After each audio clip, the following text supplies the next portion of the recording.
Well, Pagasa has officially declared the end of the El Nino. I think for all intents and purposes, you could have said it ended a couple weeks ago, but now we are really seeing that onset of the southwest monsoon. That's why we have all this cloud cover across the West Philippine Sea. So onshore rain still likely, even with that onset. Well, it's kind of switching over to Enso neutral, heading into La Nina. Lahar is also so possible in Negros due to that volcanic eruption earlier this week and causing some ashfall runoff, but at least at this time, no tropical threats are in the forecast. Do want to show you this though, talking about that La Nina.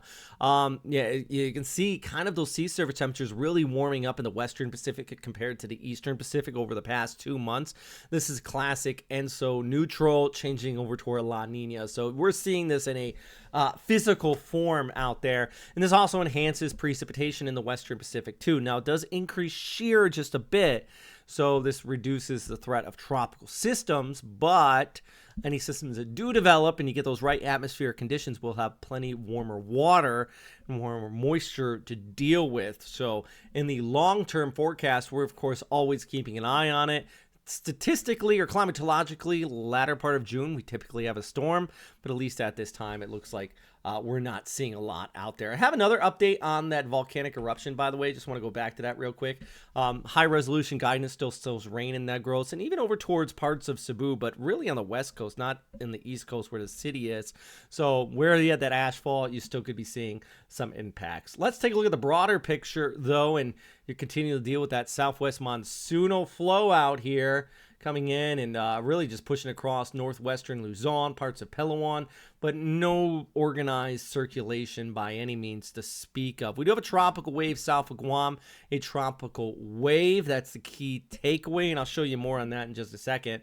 Our flyover, though, you can see the west coast of a lot of these islands is where you're seeing that rain, especially in those mountainous terrains. Scoot off towards middle afternoon showers here on our Sunday and definitely across northern and central areas of Luzon, and the higher elevations, just a high of 24 in Baguio, and you're looking at those showers out there. All right, let's look at that broader picture I was just talking about with our potential tropical wave south of Guam, right in here. You kind of keep an eye in that area. See that little troughing, an inverted trough right there. Could pick up on something, but at this time, that is way too far south. I'm really pulling at strings here because things have been quiet. So following our two first name storm systems of the year. But of course, going to keep an eye on the tropics, especially as we go ahead in the end of June, because climatologically speaking, this is that time of year where we would see some of those straight runners and those recurvers around the Philippines. So for now, that's all I got for today. It's one of those days. It's a kind of a busy day, but I want to try to get in the habit of making you these daily updates. So this one's short, but doing my best to keep you posted. If you have any photos, though, please share with us. This is sunrise, sunset in Manila. If you get some nice sunrise, sunset photos, send them to my Facebook page at Robert Spetta Weather. I'll make sure to share them there, and I'll try to get them into these weather updates. But yeah, like I said, that's all for today. Big thanks for everybody on Patreon that supports this channel. If you have a moment, it doesn't cost you anything. Hit that like and subscribe button. It does go a long way.